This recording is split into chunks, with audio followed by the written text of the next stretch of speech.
Você já está com a sua Bíblia aberta? Leiamos então a palavra do Senhor no Salmo 91.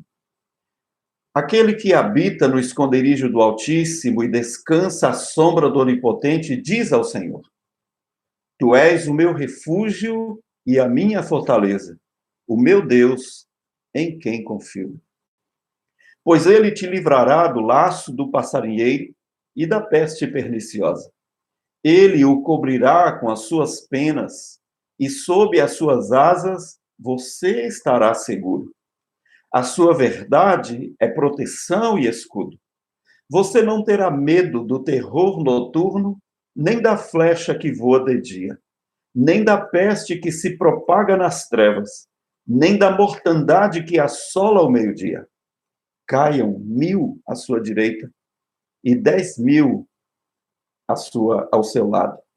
Você não será atingido. Somente com seus olhos você contemplará e verá o castigo dos ímpios. Você disse: O Senhor é o meu refúgio. Você fez do Altíssimo a sua morada. Nenhum mal lhe sucederá, praga nenhuma chegará à sua tenda. Porque aos seus anjos ele dará ordens a teu respeito, para que guardem você em todos os seus caminhos. Eles o sustentarão nas suas mãos, para que você não tropece em alguma pedra. Você pisará o leão e a cobra, ou a áspide. Com seus pés esmagará o leãozinho e a serpente. Deus diz: porque a mim se apegou com amor, eu o livrarei. Eu o protegerei, porque conhece o meu nome. Ele me invocará e eu lhe responderei. Na sua angústia, eu estarei com ele. Eu o livrarei e o glorificarei. Vou saciá-lo com longevidade e lhe mostrarei a minha salvação. Graças a Deus. Meus irmãos, meus queridos, este é um dos salmos que está entre os mais conhecidos da cristandade. O mais lido, o mais ouvido, não sei se o mais pregado a palavra de Deus e e creem nela como a palavra infalível do Senhor. Esse salmo é um dos salmos que está entre aqueles de preferência de todos. E a razão é muito simples, porque há nesse salmo uma descrição de como Deus ajuda aqueles que creem nele, de quantos são os diversos livramentos que Deus proporciona àqueles que confiam nele. Somente logo a parte introdutória do salmo, há uma declaração maravilhosa, conhecida pela grande maioria das pessoas, que diz: aquele que habita no esconderijo do Altíssimo e descansa à sombra do Onipotente, diz ao Senhor: Tu és o meu refúgio e a minha fortaleza, o meu Deus em quem eu confio. Como nós já temos feito, nós estamos às quartas-feiras e aos domingos pela manhã, fazendo, digamos assim, um passeio pelos Salmos, né? Estamos procurando fazer um estudo bíblico nos Salmos, uma breve exposição de alguns Salmos. E eu quero sempre me referir aqui a algumas informações que já demos e algumas que a gente ainda vai dar para que nós possamos compreender melhor a mensagem que os Salmos têm como palavra de Deus para nós. E, ao mesmo tempo, para que nós possamos tirar proveito da mensagem dos Salmos como palavra de Deus, para aumentar a nossa fé, a nossa esperança e nos alimentar espiritualmente, é bom que nós o conheçamos, ou conheçamos melhor os Salmos, cada um deles, especialmente em particular, e os seus contextos, ou o contexto, para que nós possamos, então, interpretá-lo de tal maneira que nós possamos nos beneficiarmos melhor da sua mensagem e, ao mesmo tempo, ao fazer as aplicações desse salmo para a nossa vida, nós o façamos da maneira correta, sem que nós entremos aqui pelo caminho de elucubrações ou fazer algumas afirmações que são, talvez, algumas delas, né, possam ser indevidas em relação àquilo que nós lemos e que, por muitas vezes, não é o que a palavra de Deus está dizendo para nós.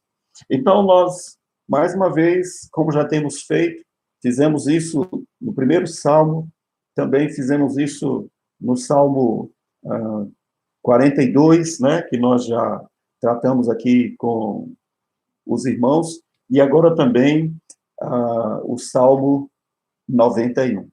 Nós vamos, então, pensar sobre alguns detalhes, dar aos irmãos e a todos vocês algumas informações introdutórias acerca deste salmo, Salmo 91, e em seguida também nós vamos, além de dar essas informações, nós vamos fazer, então, algumas explicações do conteúdo do salmo. E em seguida nós vamos fazer algumas aplicações. Embora, no decorrer das explicações, a gente também já vá fazendo isso, fazendo algumas aplicações. Mas, ao final, faremos algumas mais específicas. Então, vamos lá. Este salmo, Salmo 91, ele faz parte, então, do quarto livro. O livro dos Salmos, os 150 Salmos, são divididos em 5 livros, ou 5 conjuntos de livros. E este salmo, Salmo 91, faz parte do quarto livro. A pergunta que sempre nos fazemos, até a título de informação, é: quem escreveu o salmo? Isso é importante porque, ao procurar compreender e encontrar a autoria do salmo, a gente pode tentar compreender também o contexto que está por trás deste salmo. Porque se nós localizarmos a pessoa que escreveu o salmo como uma personagem bíblica que nós conhecemos na história narrada nas Escrituras, então a gente vai poder tentar entender quem escreveu, consequentemente, o momento que essa pessoa escreve, e também, consequentemente, a gente vai poder compreender e interpretar melhor o salmo, haja vista o entendimento do contexto ou a situação em que essa pessoa escreve o salmo. E já que os salmos são poemas, os salmos foram escritos em forma de oração, inclusive para serem cantados, a gente já explicou aqui, alguns deles foram dedicados aos mestres de música, aqueles que eram responsáveis por conduzir o louvor na casa de Deus, nos cultos. Esses salmos sendo salmos que expressam as experiências mais profundas da vida de homens de Deus no relacionamento com Deus. Eles têm muito a nos ensinar acerca do nosso relacionamento com o Senhor.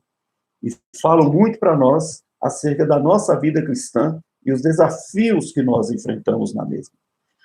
No caso do Salmo 91, esse é um dos salmos que, ao olhar para ele, logo no começo você vai ver que há um título em negrito. E nós já explicamos aqui que o título em negrito não faz parte do texto original. Ele foi acrescentado aí para dar para a gente uma informaçãozinha básica acima de cada salmo, ao serem arrumados aqui os 150 salmos, e a gente compreender, em suma, qual é o assunto ou conteúdo do salmo, ou tema. No nosso caso, a gente vê aí, na minha Bíblia está escrito sob a sombra do Altíssimo.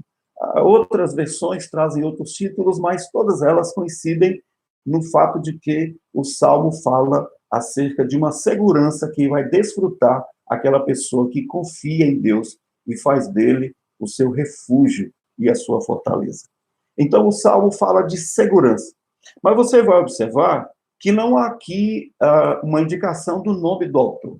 E a razão é simplesmente porque essa pessoa... Desculpa.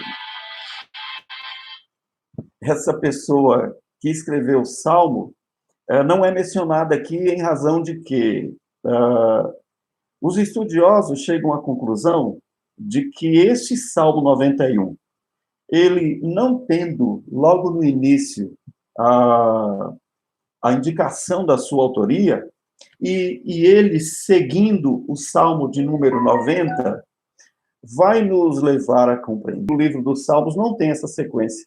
Não é um livro só do Salmo primeiro que termina no Salmo 150, não. São coletâneas diferentes, ou seja, são composições, melhor dizendo, são composições aleatórias e avulsas, sem necessariamente uma relação de dependência entre si. A não ser alguns, como, por exemplo, o Salmo 91, porque, embora não se saiba a autoria do Salmo 91, porque ela não vem especificada no Salmo, o mais provável, e há um entendimento acerca de muitos estudiosos desse Salmo, de que esse Salmo 91 seja uma continuação do Salmo 90. E, consequentemente, se a gente tem, então, a autoria do Salmo 90, a gente vai ter a autoria do Salmo 91. E o Salmo 90, que é o salmo com o qual, inclusive, inicia-se o quarto livro, né, desses conjuntos de 5 livros em que são divididos os salmos, o Salmo 90, ele é da autoria de Moisés. Então, se o Salmo 90 foi escrito por Moisés, pensando que o 91, ele realmente pode ser uma continuação ou uma continuidade do Salmo 90, então o Salmo 91 seria ou teria sido escrito por Moisés. E a gente vai ver aqui, inclusive com os irmãos, com vocês, que existem probabilidades de que, de fato, isso seja verdade, em razão daquilo que a gente examina no texto do Salmo 90 e do Salmo 91, que são informações muito coincidentes. A linguagem, por exemplo, que o salmista se utiliza para falar ou referir-se ao nome de Deus remonta ao período patriarcal, o período em que Moisés recebe as revelações de Deus e a maneira como Deus se revela a ele.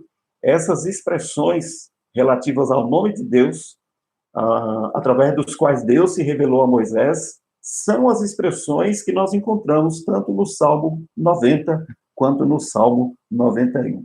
Então, digamos que, originalmente, o mais provável é que esses 2 salmos tivessem sido ou um único só volume, ou que, senão, sejam 2 salmos distintos. O assunto do salmo é a proteção que Deus dá àqueles que confiam nele. E nós vamos, então, entrar agora para esta segunda parte, depois de ter lido e dado essas explicações. Esta segunda parte, agora, é a parte em que nós vamos dar explicações sobre o texto, do verso 1 até o verso 16.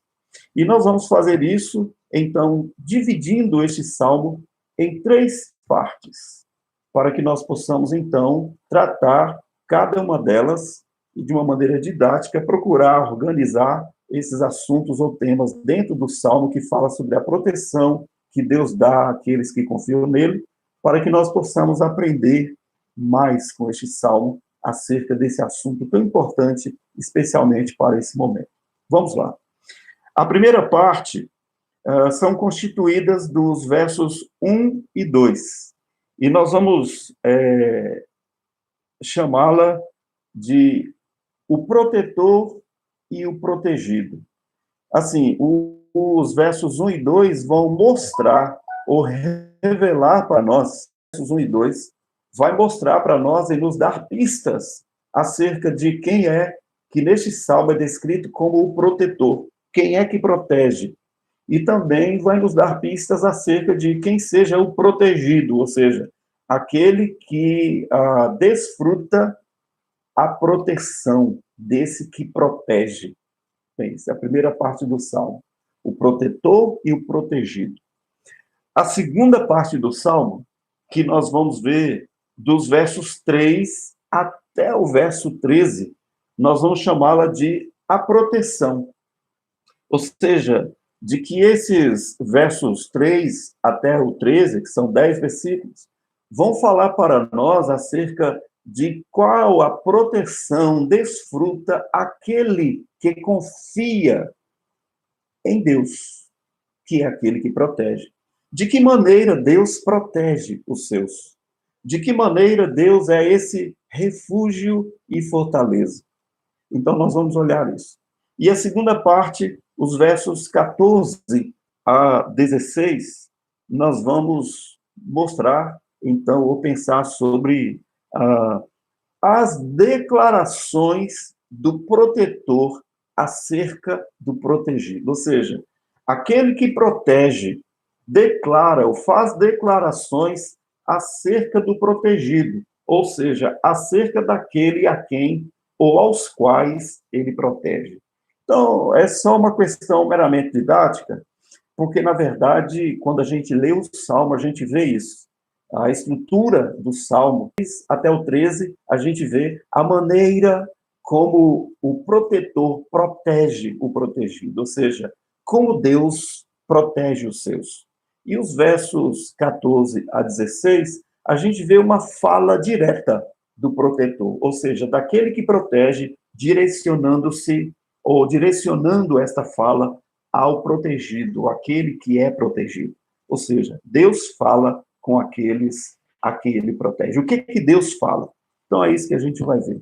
Vamos à primeira parte, então, essa parte das explicações.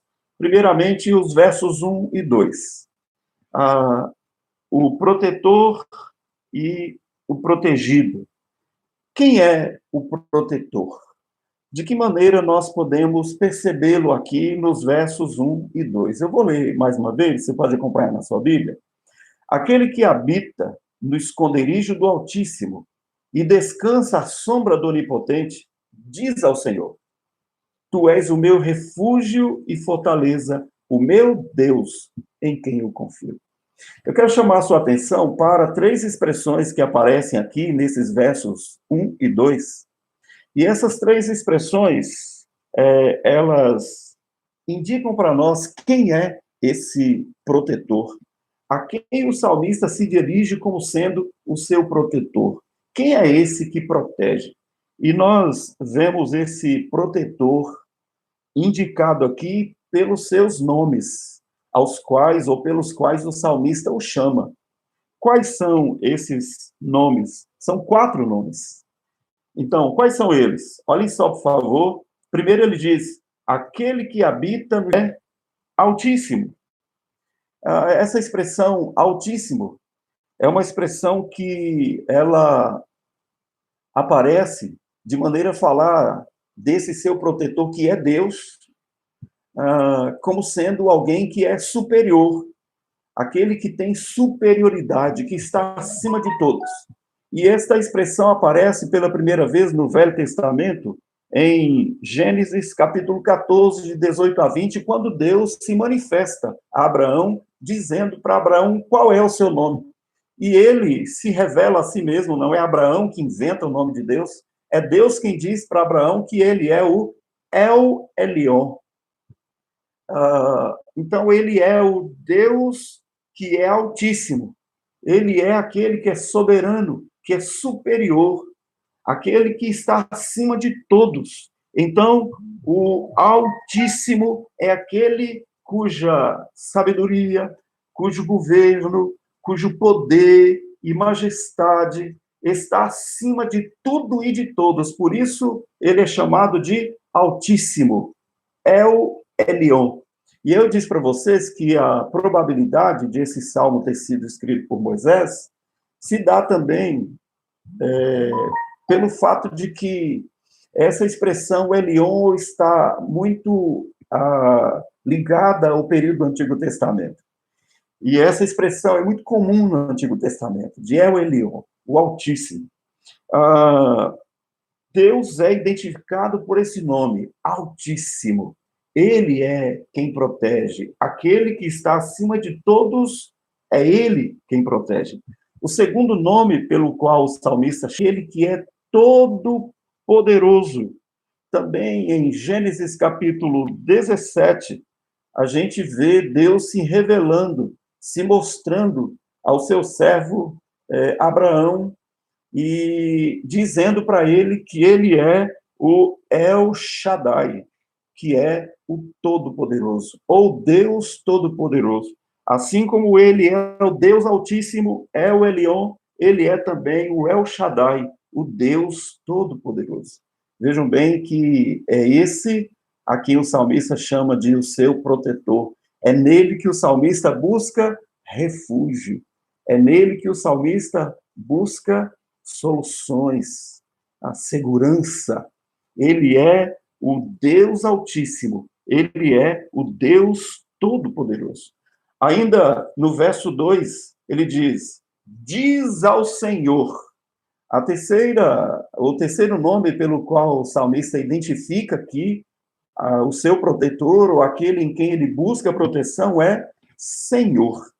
Aí na sua Bíblia, pode ler aí, eu creio que, como na minha, o nome Senhor, ele aparece em caixa alta, tudo maiúsculo. E todas as vezes que esse nome aparece assim em caixa alta, está se referindo a Deus de uma maneira pactual, referindo-se ao Deus da aliança, o Deus que fez um compromisso, uma aliança com o seu povo, e um Deus que faz promessas ao seu povo e que mostra fidelidade a si mesmo, ao seu caráter, de cumprir cada uma dessas promessas e ficar-se a ele. Senhor. Senhor é o nome para Yahvé, ou Javé. Esse nome refere ao seu povo, Yahvé, Jeová, e ele é aquele em quem o salmista busca a sua segurança. E, finalmente, o quarto nome pelo qual o salmista se refere aqui àquele a quem ele busca, ele é o Senhor. E quarto, ele é Deus. Bem, parece muito comum, né? Mas cada um desses nomes revela uma faceta da maneira como esse Deus se apresenta e de como ele mostra a sua soberania e a sua superioridade em relação a toda a criação e em relação a tudo. Ele é altíssimo, está acima de tudo e de todos. Ele é onipotente, ou seja, ele é aquele único que tem todo o poder.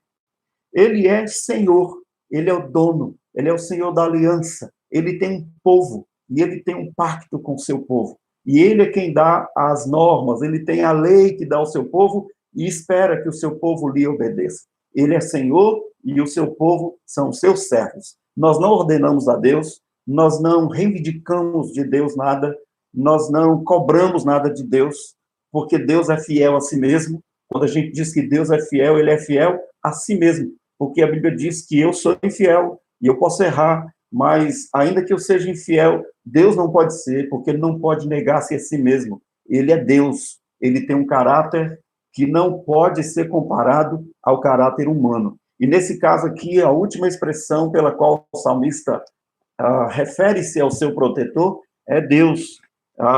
Assim como a palavra Senhor é Yahvé, ou Javé, ou Jeová, a palavra Deus é Elohim. A palavra Elohim é a palavra que, no princípio, criou Deus, os céus e a terra. Elohim é o nome de Deus. É esse nome que é, no Velho Testamento, apenas aparecendo como El, como El Shaddai, El Elyon, é o nome Deus é. Deus é o Senhor, Deus é o Todo-Poderoso.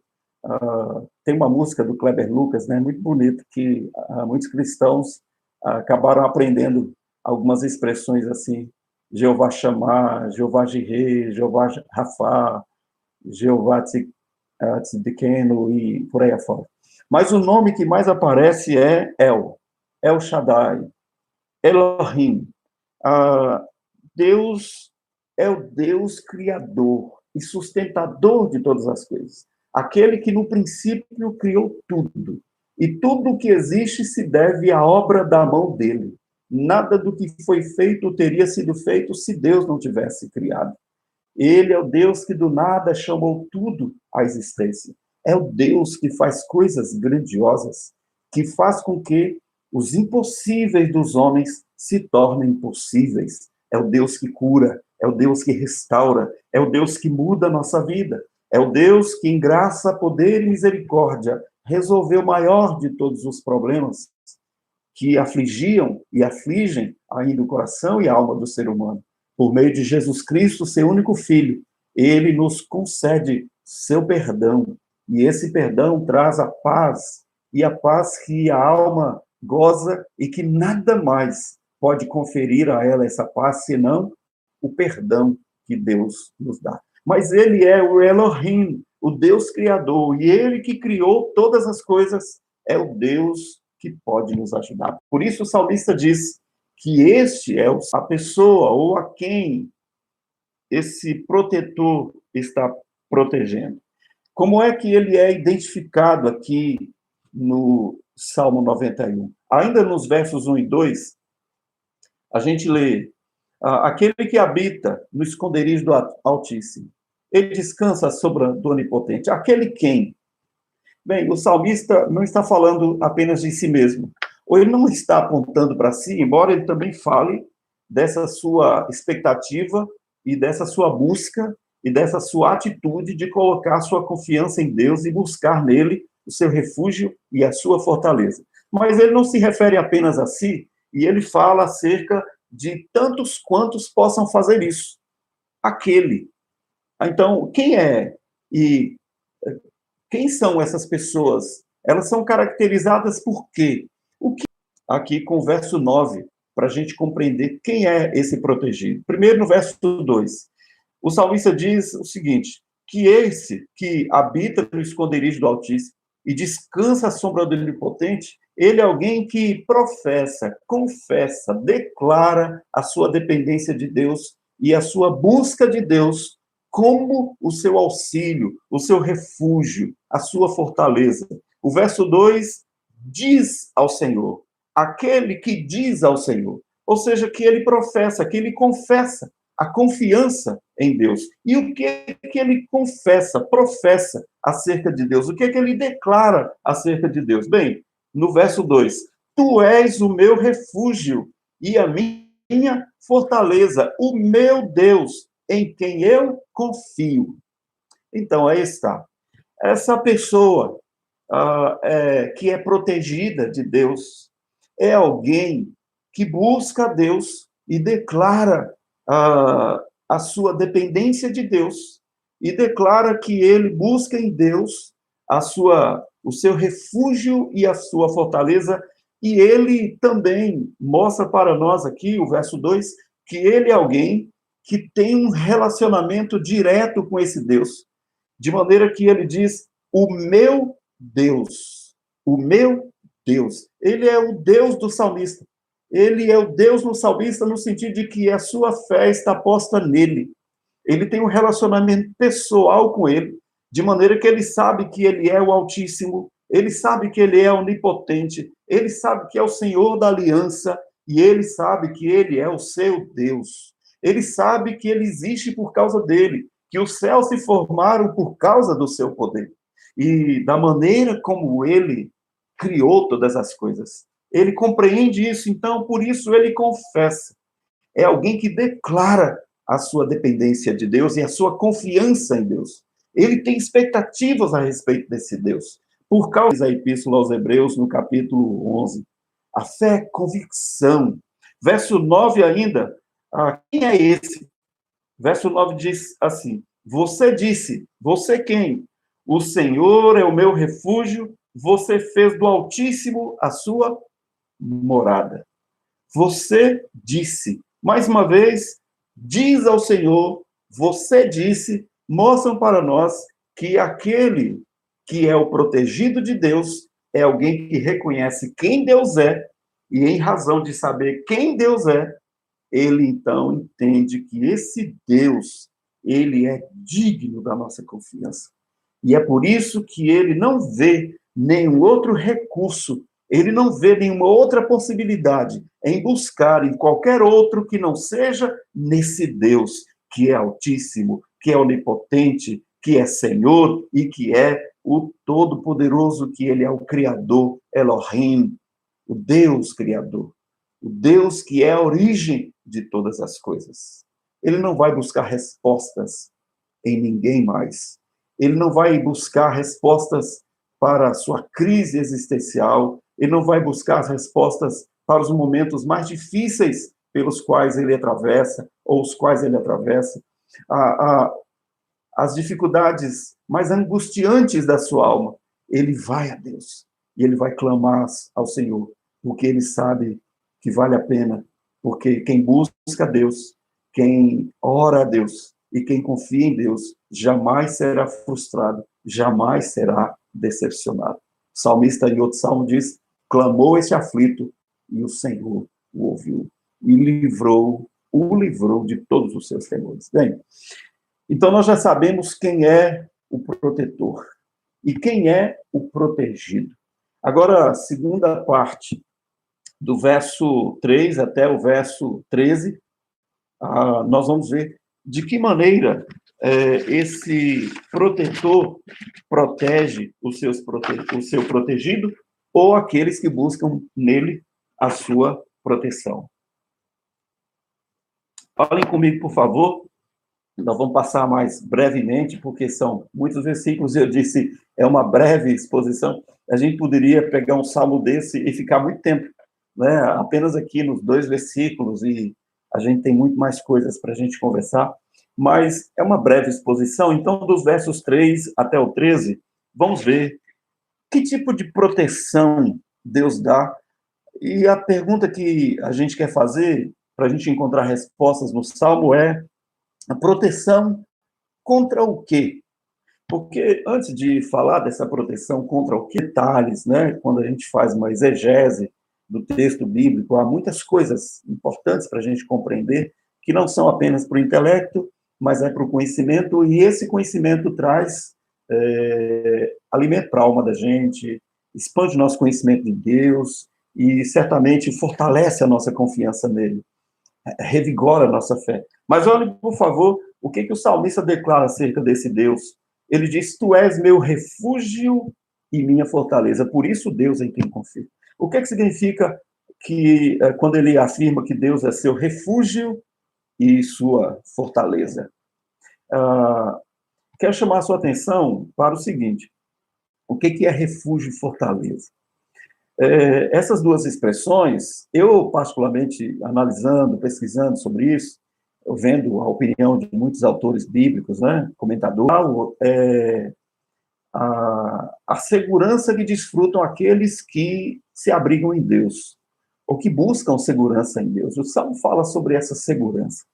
Agora, a ideia de segurança está aqui nessas duas expressões, refúgio e fortaleza. A primeira é refúgio. Refúgio é um lugar onde você se refugia, onde você busca e procura segurança, não é? E a ideia de refúgio está, inclusive, lá no Antigo Testamento, nas chamadas cidades de refúgio.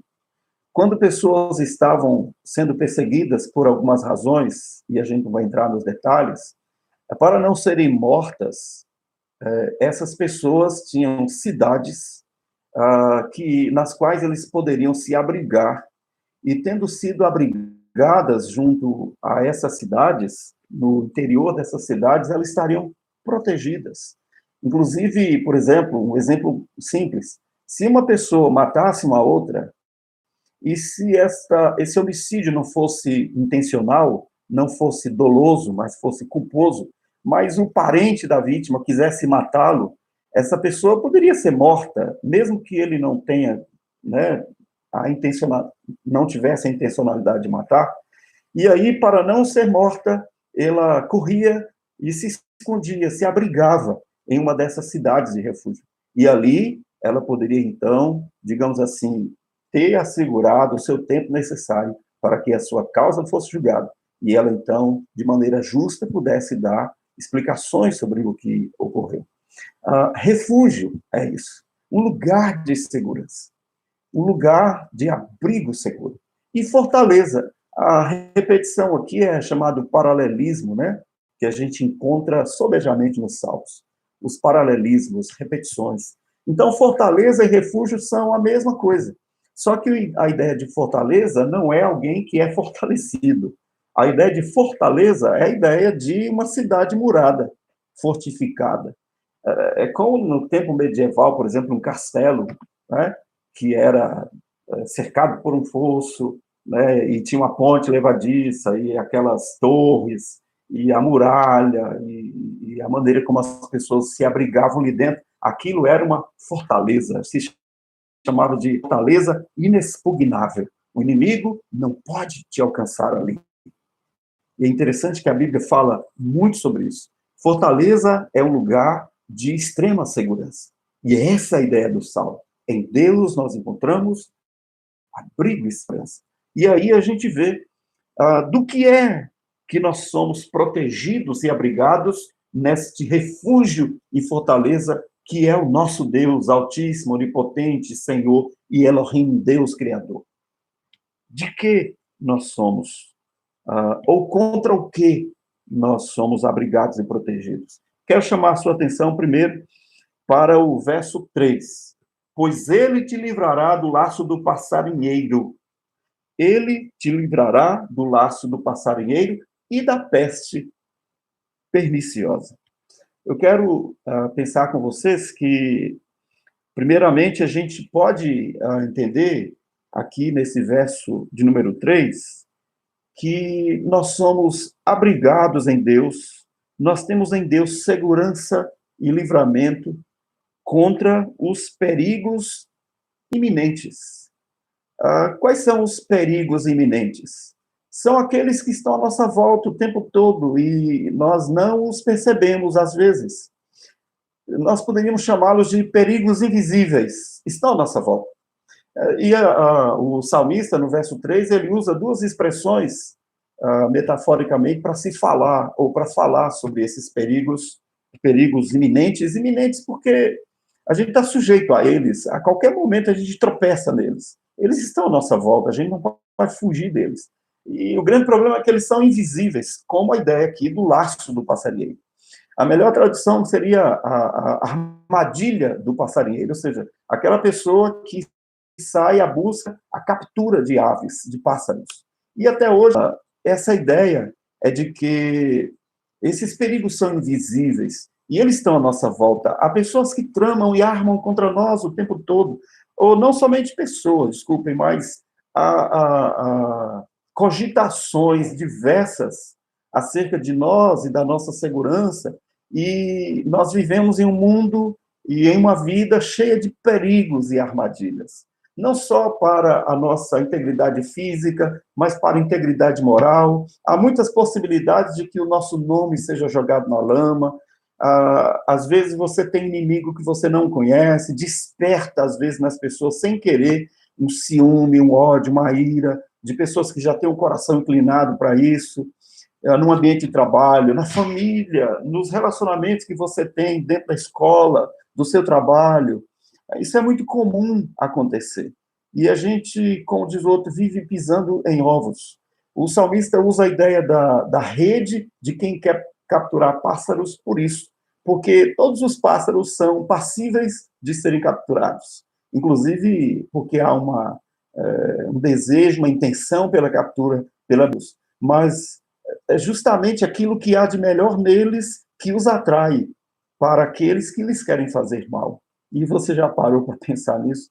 Que o que desperta o ciúme das pessoas a nosso respeito não é o que a gente tem de pior, mas é o que a gente tem de melhor. As pessoas têm um ciúme despertado a respeito de outros pelo bem que elas possuem, pela família, pela casa, pelo emprego, pela promoção que você recebeu. E às vezes você não sabe que essa pessoa está o tempo todo, às vezes, tramando, urdindo, querendo uma oportunidade para jogar seu nome na lama, para desacreditar você, sabe-se lá o quê. E o salmista usa essa expressão, peste perniciosa. Embora a gente vá falar um pouco mais sobre isso, um pouco à frente, é dizer aqui que isso está relacionado ao mundo em que nós vivemos, no que diz respeito ao grande desafio de se viver em meio a centenas e milhares e bilhares, trilhões e trilhões de bactérias, né, que estão espalhadas por aí e que estão dentro de nós. É incrível. Viver é um milagre, viver é um desafio. Nós estamos expostos a perigos iminentes o tempo todo. Uma pessoa vai ali e fez uma cirurgia para extrair um dente e voltou de lá, no dia seguinte estava sendo sepultado. Isso aconteceu ano passado e aqui com uma pessoa conhecida de alguns. E a gente ficou pasmo, como é que pode? Bem, se um desses negócios entrar na corrente sanguínea da gente, acabou. Eu acho que uma das coisas que hoje mostra para nós que, de fato, há uma mensagem de Deus por trás de todos os seus juízos também, e daquilo que acontece, é que nós somos, só tem uma maneira de a gente descer do pedestal e de nós deixarmos a nossa arrogância e a nossa prepotência. É só uma maneira de quebrar o orgulho do ser humano. Quando a gente pensa que já conquistou demais, que já sabe demais, e que as nossas conquistas tecnológicas já são um avanço fenomenal, e que nós somos. Aí só há um jeito de quebrar isso. E o jeito é a humilhação. E eu, particularmente, penso que esse é o momento em que Deus está humilhando as superpotências, humilhando o ser humano, humilhando a você e a mim, porque não é mais uma guerra, a terceira guerra mundial, não é mais a questão capitalista, não, o grande terror a ser vencido agora não é uma facção criminosa que está crescendo assustadoramente no Brasil e que a gente pode botar espiões e a FBI, sei lá, que a polícia pode ir investigar e descobrir quem são eles, o que eles têm, armas, quem é o chefe, e agora ninguém sabe nada. É o inimigo invisível. Agora, o pior de tudo não é só que ele é invisível, é porque ele é microscópico. Ele é pequeno demais e o contágio dele é letal para muitos, se não for a graça de Deus nos ajudar. E tem sido para muitos. Mas o fato aqui é que nós somos guardados desses perigos iminentes. Há uma segurança em Deus para nós nisso. Em toda situação. Até porque uma coisa é fato. Nós estamos sobrevivendo, nós estamos vivendo apesar de tudo isso, é porque de fato Deus está nos guardando. Então, vamos repetir a fala de Josué. Ebenezer, até aqui nos ajudou o Senhor. Eu deveria ter morrido, acho que aos 4 anos de idade, quando um tacho cheio de quentão fervente derramou sobre a minha cabeça. E eu fui levado ao médico, ao hospital, e depois de uns dias, o médico mandou para casa e disse, tipo assim, leva para morrer. E eu estou aqui. E depois eu sofri um acidente de moto entre 18 e 19 anos e tive um traumatismo craniano.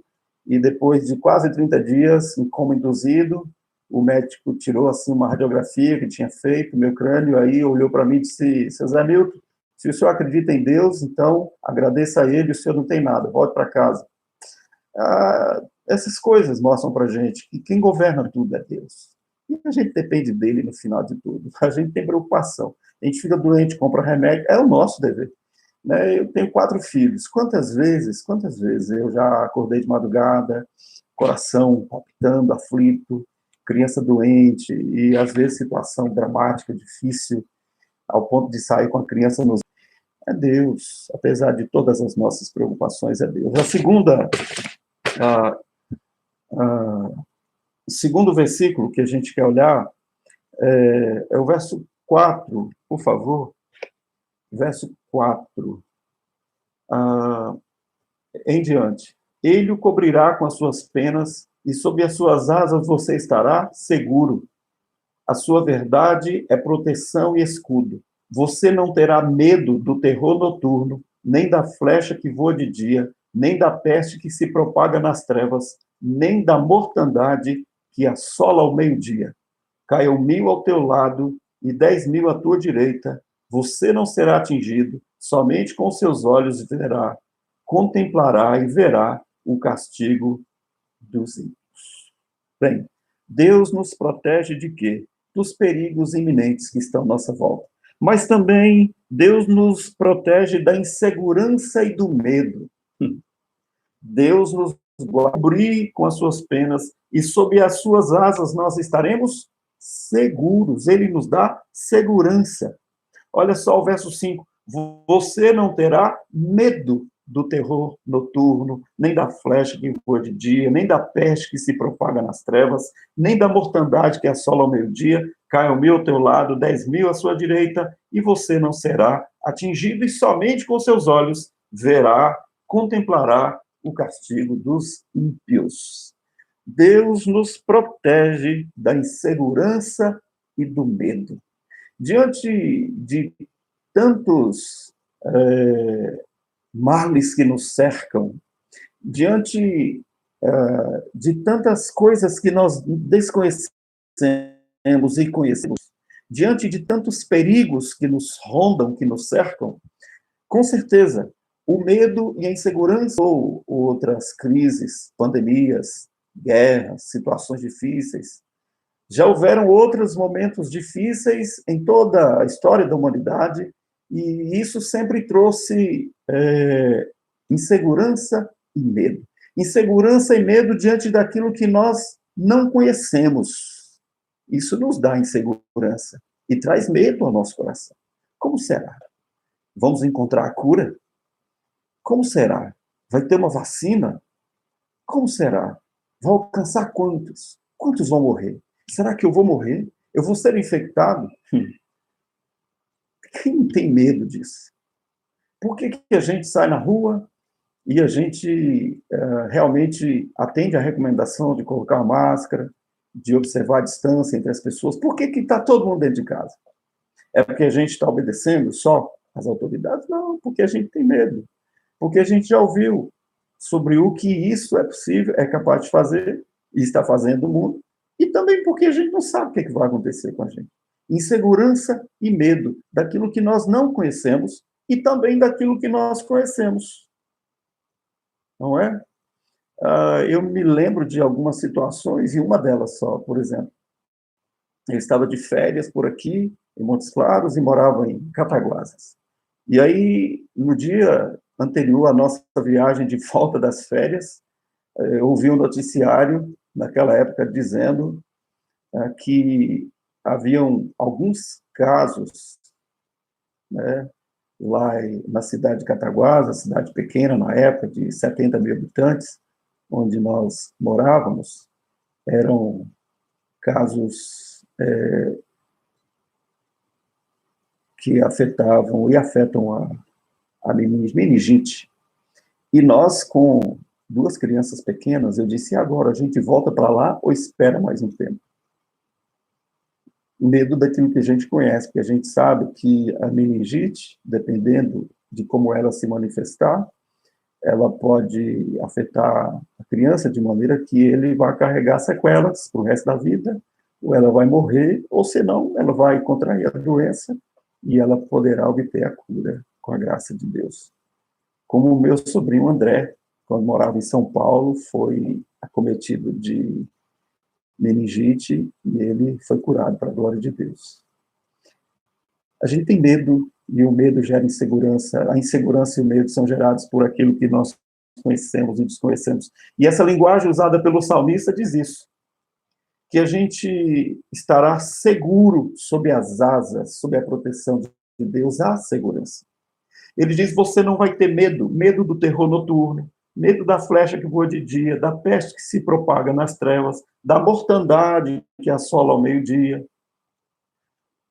Cairão 1.000 do teu lado e 10.000 à tua direita, você não vai ser atingido e você só vai ver o castigo dos ímpios. O salmista também fala que a gente tem medo do juízo de Deus. Por quê? Porque o juízo de Deus, quando vem, amigo, difícil. Mas o salmista diz que até nisso a gente pode ter segurança em Deus. Segurança em Deus. Senhor, se tudo isso está acontecendo e o Senhor tem propósitos em relação a tudo isso, e se isso tem a ver com o oráculo de juízo do Senhor para esse mundo, se o Senhor está querendo quebrar esse orgulho e essa vaidade humana de alguma maneira,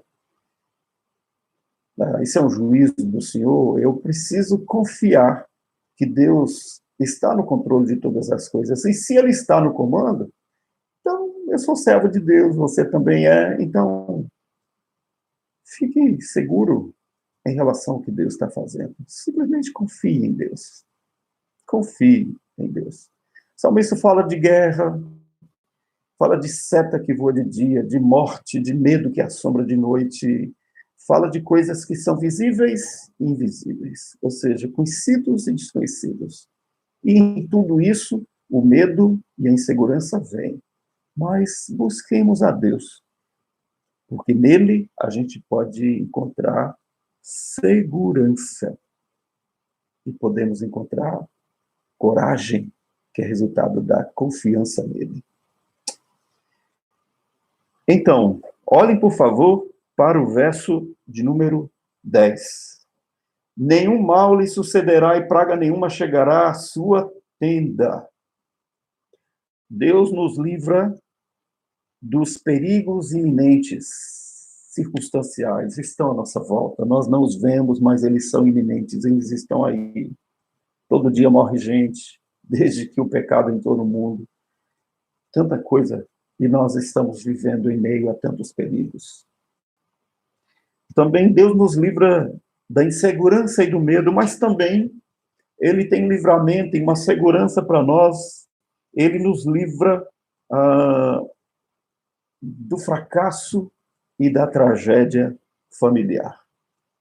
Nenhum mal lhe sucederá e praga nenhuma chegará à sua tenda.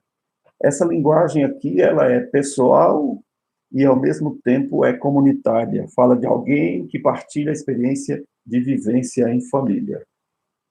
Nenhum mal sucederá a você e praga nenhuma chegará à sua família. Se o Salmo foi escrito por Moisés, ele estava falando de uma família de uma maneira como nós não a compreendemos hoje. Porque a família aqui era patriarcal e fazia parte dela todo o clã, ou seja, todas as pessoas que estavam ligadas, por exemplo, à descendência de Jacó, de Abraão, de Isaac, e assim sucessivamente, Moisés e os seus filhos, etc. Abraão, seus filhos, os filhos dos filhos, as noras, os netos, todo mundo formava uma família. E ele vai dizer aqui o seguinte, que é preciso que a gente compreenda que a família e a casa também, embora seja uma instituição de Deus e é um prazer viver em família, mas é desafiador também viver em família. Nós estamos assistindo, especialmente século XXI, na pós-modernidade, um descrédito em relação à instituição da família, o matrimônio, e nós estamos também assistindo a derrocada de muitas famílias e de como é difícil viver em família, os grandes desafios que temos hoje, a relação conjugal, e eu quero lembrar aqui que essa pandemia já mostrou isso lá na China, depois que eles tiraram as pessoas da quarentena, o lugar que eles mais procuraram, eu vou dizer aqui em minhas palavras, né, não foram shopping center, não foi o parque de diversões, não foram supermercados, o lugar que eles mais procuraram, eu estou aqui exagerando, né, foram os cartórios, para fazer uma coisa, separar. 40 dias, 60 dias convivendo dentro da mesma casa, o esposo e a esposa, foi suficiente, ou foram suficientes para eles não se aturarem mais, não conseguirem mais viver em harmonia, e estão se separando. Já vi brincadeiras aqui também no WhatsApp, não sei se foi uma brincadeira, mas um rapaz querendo que a polícia o prendesse e o levasse para a cadeia, porque não conseguia mais ficar recluso dentro de casa com a mulher dele. Tragédias familiares e fracasso da família. Isso pode alcançar qualquer pessoa, ninguém está livre. E é por isso que nós precisamos buscar em Deus refúgio e fortaleza. Buscar nele essa segurança para a gente conseguir viver bem, uma vida que vale a pena. Em Deus nós podemos encontrar isso. Olhem comigo também, por favor, versos 11 e 12. Porque os seus anjos darão ordens a seu respeito para que guardem você em todos os seus caminhos. Eles te sustentarão nas suas mãos para que você não tropece em nenhuma pedra. Esses versos 11 e 12 nós queremos dizer o seguinte, que eles lembram a nós, ou mostram a nós, que Deus, ele nos protege contra os obstáculos que a vida cristã tem, ou seja, os desafios da vida. E as palavras-chave que nós encontramos aqui são caminho, tropeço e pedra. Isso está no verso 11 e no verso 12. Caminhos, tropeço e pedra. A ideia aqui é de alguém que está caminhando, está numa caminhada, numa jornada. A pessoa está seguindo. É a jornada profissional, relacional, familiar, estudantil, é a vida cristã. Nós estamos caminhando em frente, nós temos obstáculos, desafios. A caminhada é perigosa, é difícil, tem pedras, tem tropeços, tem obstáculos no caminho, e muitas pessoas tropeçam e caem. Muitas pessoas ficam prostradas, muitas pessoas desistem, muita gente separa, muita gente desiste, muita gente abre mão, muita gente experimenta fracasso. E é por isso que o Salmo, nesses versos 11 e 12, nos lembram que Deus nos guarda, nos livra, nos protege na caminhada da vida cristã, dos obstáculos, dos perigos. Olha só, ele diz que esta maneira como Deus guarda e protege, ela realmente vem de Deus, de maneira sobrenatural, graciosa, e que não depende do dinheiro que eu tenho, do meu contra-cheque, do valor do dinheiro que eu tenho no banco, da casa, do carro, etc., da minha capacidade intelectual, dos meus diplomas, embora tudo isso seja importante e tenha um lugar legítimo na vida da gente. Mas isso não impede ninguém de cair. Não é porque você tem uma boa casa, um bom carro, um bom salário, né, uma empresa, seja lá o que for, e que isso vai livrar você de ter um fracasso familiar. E que isso vai livrar você de quebrar. Isso vai livrar você de uma crise existencial grande, entrar em depressão e... Não. Eu me lembro de que quando morava em Cataguases, lá uma cidade que sempre foi marcada por muitas tragédias, e a maior delas que acontecia lá, em grande proporção, quantidade, eram suicídios. E não era só gente pobre, não. Eu me lembro de uma vez que eu ia sair de casa e chegando perto do centro, uma avenida grande, onde haviam mansões, que eram as casas, né, onde residiam os industriários da cidade, né, aqueles que eram donos de grandes indústrias de fiação e tecelagem, e o povo correndo. E eu disse: o que foi? Disse: uma pessoa se enforcou ali. E eu fui andando, quando eu cheguei, um jovem, filho do homem mais rico da cidade, dono da maior empresa da cidade, tinha se suicidado no portão da casa deles. Deus nos guarda, nos protege, nos livra dos perigos na caminhada, na vida. Tem um hino dos Salmos Índios que a gente canta, do Inário Congregacional, que diz: quantos que corriam bem, de ti longe, agora vão. Deus nos livra da queda. E ele usa os seus anjos para fazer isso. Deus envia seus anjos para ministrar em nosso favor. Ou seja, de que esses perigos na caminhada, muitos deles são invisíveis para nós. Às vezes nós não os apercebemos, não os vemos, mas Deus vê. Os olhos do Senhor estão sobre nós. Olha só, aos seus anjos dará ordens a seu respeito para que te guardem, para que guardem você em todo o seu caminho e te livre de tropeçar em alguma pedra. Não é interessante? Em Hebreus, nós lemos sobre isso, de como Deus nos livra assim, e ele diz que os anjos são ministradores da parte de Deus em favor dos seus eleitos. Hebreus capítulo 1, verso 14, Salmo 34, verso 7, o anjo do Senhor acampa ao redor dos que o temem e os livra. Salmo 127, 21, versos 7 e 8. O Senhor te guardará, o Senhor a tua sombra à tua direita, o Senhor te guardará de todo o mal, guardará a tua entrada e a tua saída. Ou seja, vai te guardar, parece que a linguagem é essa, desde quando você entra no mundo até quando você sai dele, ou seja, do seu nascimento até a sua morte. Deus nos guarda no caminho. E é interessante que esse versículo precisa ser conhecido por nós. Sabe por quê? Porque se você abrir a sua Bíblia lá em Mateus, capítulo 4, você vai ver que tem uma pessoa que o conhece muito bem. E essa pessoa é contra nós. O diabo o conhece muito bem. Porque o diabo citou esse texto para Jesus lá, enquanto ele estava no deserto, em jejum, 40 dias e 40 noites, e o diabo chega para ele e diz assim: se você é filho de Deus, transforma essa pedra em pão, etc. Aí leva Jesus até o alto do pináculo do templo e fala assim: se joga daqui, mostra que você é o filho de Deus, porque está escrito a seu respeito lá no Salmo 91, aos seus anjos dará ordens a teu respeito para que te guardem. O diabo citou a Bíblia, citou ao seu propósito, sem nenhuma intenção de resguardar a verdade daquilo que estava escrito. Mas se o diabo conhece a Bíblia, você e eu precisamos conhecê-la.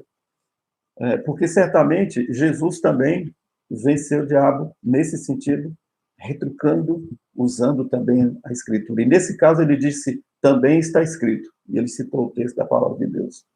Não tentarás o Senhor teu Deus. O Senhor nos guarda dos tropeços no caminho, mas cabe a nós sermos cuidadosos e não displicentes. Cabe a nós sermos sábios e não incautos. Cabe a nós sermos prudentes e não imprudentes. Por exemplo, Deus te guarda. Os anjos de Deus são seres invisíveis, mas estão presentes, guardando a cada um de nós. Preste atenção, não é anjo da guarda. Isso não está escrito na Bíblia, anjo da guarda. São anjos que guardam o povo de Deus. São ministros de Deus em favor do bem-estar do seu povo e da segurança do seu povo. Todos os anjos de Deus, os santos anjos eleitos de Deus, não os que caíram, são contra nós e são irreconciliáveis. Mas preste atenção, a ideia aqui é essa, que Deus está nos guardando, mas isso não nos exime das responsabilidades que nós temos, como, por exemplo, quando Jesus foi tentado e deu essa resposta, não tentarás o Senhor teu Deus, ensina isso para nós. Ele disse, eu digo para vocês, então, se você pegar a sua moto e sair daqui para dar uma volta aí pela avenida, né, em trânsito infernal, e você não colocar o seu capacete, ou seja, mesmo até perto da sua casa, você não pode sair dizendo assim, não, eu não vou usar o capacete porque os anjos de Deus me guardam. Você não pode chegar e sair por aí de qualquer jeito, desobedecendo as orientações, né, das autoridades competentes para esse momento, assim, alegando que Deus guarda os seus. Não. Deus também manda a gente obedecer às autoridades. Deus manda a gente ser prudente. Então, é preferível que a gente seja prudente.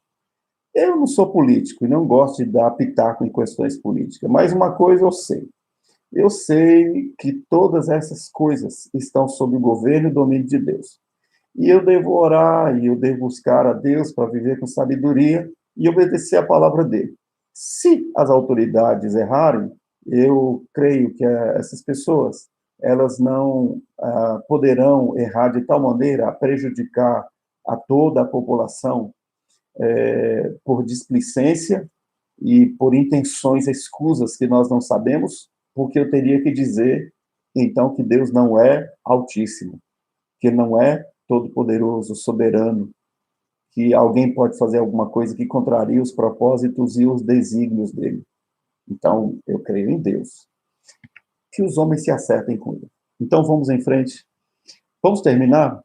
Verso 13. Deus nos guarda também dos perigos espirituais malignos. Esse verso 13, para a gente andar um pouco mais, ele usa uma linguagem de pisar leão, cobra, serpente, esmagar o leão e a serpente. Essas expressões todas se referem ao mundo espiritual caído, aos poderes malignos, aos poderes de Satanás e dos seus demônios. Mas a Bíblia diz que, embora esses poderes não possam ser negligenciados, que eles existem e eles estão aí militando o tempo todo contra nós, é preciso também a gente saber da outra verdade. A outra verdade é que o Senhor nos guarda, que o Senhor nos protege. Você pisará o leão e a áspide, a cobra, e com seus pés esmagará o leãozinho e a serpente. Jesus disse: Eis aí vos dei autoridade para pisar de serpentes e escorpiões. Nós somos guardados no poder de Deus. A Bíblia diz que o diabo, nosso adversário, anda em derredor, rugindo como leão, procurando a quem possa tragar. Mas a Bíblia diz que nós devemos resistir ao diabo, nos sujeitando a Deus, e ele vai fugir de nós. A Bíblia diz que nós somos de Deus, pertencemos a Ele, e o diabo não nos toca. Precisamos ser cuidadosos em relação aos seus ardis, às suas armadilhas, aos tropeços e laços que o mundo espiritual caído coloca aos nossos pés. Precisamos conhecer a Deus e ter comunhão com Ele, buscá-lo em oração e procurar viver também em obediência à sua palavra, para que nós sejamos guardados e protegidos. Mas há perigos espirituais que estão contra nós e são contra nós o tempo todo. E por isso nós precisamos buscar abrigo em Deus. Finalmente, a terceira e última parte desse salmo, versos 14 a 16. Primeiro nós vimos versos 1 e 2, quem é o protetor e quem é o protegido. Versos de 10 a 13, do que o Senhor nos protege. Ele nos protege dos perigos iminentes, ele nos protege da insegurança e do medo, ele nos protege do fracasso e da tragédia familiar, ele nos protege dos obstáculos e da queda na vida cristã, e ele nos protege dos perigos espirituais malignos. Agora, versos 14 a 16, a última parte, são as declarações do protetor acerca do protegido. O que é que Deus fala para nós? O que Deus fala para aqueles que buscam proteção e segurança nele? E a gente está dividindo essa parte do Salmo assim, por quê? Porque versos 1 e 2, o salmista fala sobre o protegido falando. Deus diz, verso 2. E o verso 9, você diz, se referindo a quem busca proteção em Deus. O verso 14 é diferente. O verso 14 é, Deus diz. O que Deus diz? O que Deus fala acerca daqueles que procuram proteção nele? Bem, o que ele diz? Porque a mim se apegou com amor, eu livrarei, eu protegerei, porque conhece o meu nome. Na sua angústia estarei com ele. Eu livrarei e glorificarei. Vou saciá-lo com longevidade e lhe mostrarei a minha salvação. Deus diz que de fato vai proteger, que vai guardar, que vai amparar, que vai estar com aqueles que buscam proteção nele. Deus não desampara, não frustra e não decepciona aqueles que o buscam. Por isso que a palavra dele, na sua palavra ele diz, buscar-me-eis e me achareis quando me buscardes de todo o vosso coração. Buscai-me e vivei. Busque ao Senhor enquanto se pode achar, invoquem-o enquanto ele está perto. Mas também nós encontramos aqui algumas coisas que Deus fala acerca daqueles que o buscam, e eu quero mostrar para vocês. São características daqueles que têm essa segurança em Deus, que buscam a Deus, buscam em Deus a sua segurança, e a razão pela qual Deus os assegura essas bênçãos, e os protege, os guarda, e está com eles. São três. Primeira, verso 14. Porque a mim se apegou com amor. Essas pessoas que são os protegidos, Deus olha para elas e vê que ao buscarem a Ele, eles não estão interessados num mercantilismo religioso, de que eles não estão lotando templos, indo atrás de Deus apenas pelo que Deus pode fazer por eles, de que eles serão guardados, protegidos, etc. Mas eles buscam a Deus. Deus é o objeto da sua busca. Deus é o objeto do seu desejo maior. Eles têm, como salmista, sede de Deus e por isso buscam a Deus. E quando eles são encontrados por Deus, e quando eles são capazes, por Deus, de perceber quem é Deus, que ele é Deus Elion, Altíssimo, Onipotente, Senhor, Elohim, Criador de todas as coisas, eles se apegam a Deus com amor. Nós aprendemos aqui que o que Deus está falando acerca de aqueles que o buscam é que Deus sabe ler o nosso coração. As pessoas se aproximam de outras e estabelecem relacionamentos de amizade, às vezes até se casam por interesse naquilo que podem ter, de bens, de segurança e etc. Mas vejam bem que a relação que Deus quer conosco é uma relação estreita de intimidade e comunhão. E ela tem que ser baseada na questão pessoal. Ou seja, de que ou nós amamos a Deus e, de fato, estabelecemos um relacionamento pessoal com Ele, ou nós apenas queremos, temos interesse em Deus pelo que Ele pode fazer por nós.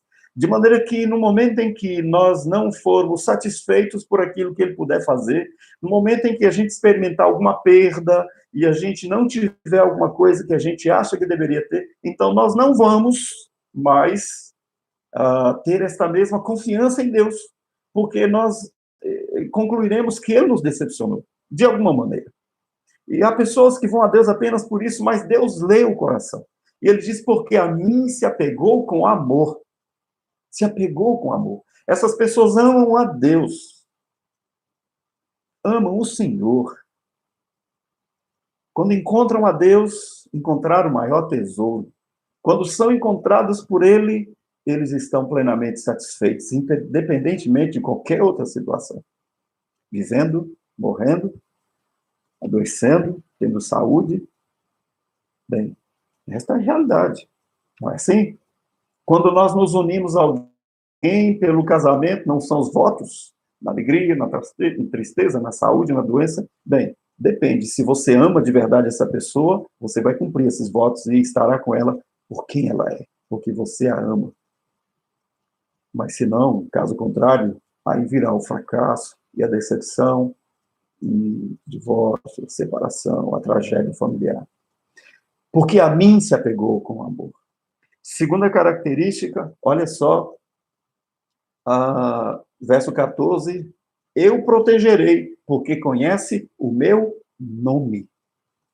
Ou seja, de que o que de fato vai constatar para Deus, na sua maneira de ler o nosso coração, e a maneira como nós nos aproximamos dele é o fato de que ou nós realmente nos aproximamos dele por sabermos quem ele é, ou senão nós estamos apenas numa aventura religiosa.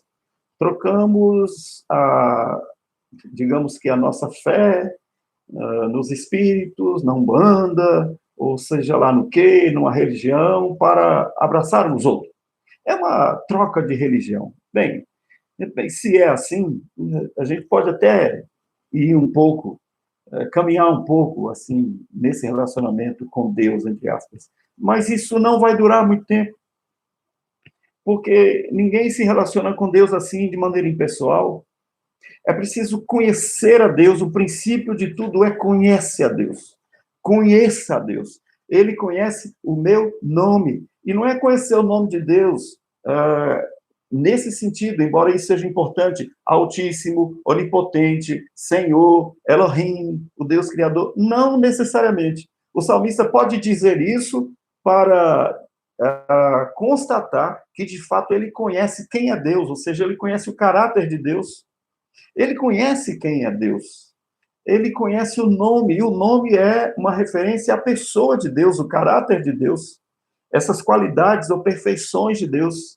Conhece o seu amor, a sua bondade, a sua misericórdia, conhece a sua justiça, conhece o que ele fez por nós e como nós somos tão imerecedores do que ele faz.